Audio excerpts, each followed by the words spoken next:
Hey there! Creating breathtaking thumbnails that triple your views and traffic with Thumbnail Blaster is a piece of cake. For this example, I will go with this video. All you have to do is click on Next, and as you can see, the artificial intelligence algorithm analyzed our video and suggested us these 3 thumbnail templates. In this case, I will go with this thumbnail. It looks great. Click on Load Template, and that's it. Thumbnail Blaster extracted our title, downloaded the original thumbnail, and customized the whole template for us.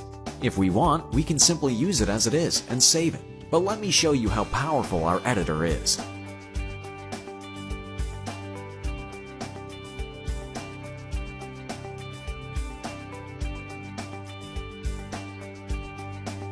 That's it! The thumbnail looks stunning. Let's save this and publish it to YouTube.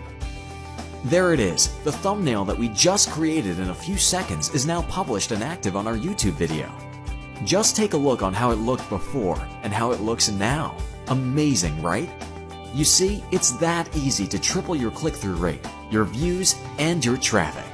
Start using custom thumbnails on your current and future uploads, and I'm sure you will see a massive spike in views and traffic. If you want to find out more about Thumbnail Blaster, just click the link below and check out all the amazing templates that we have and the other amazing features.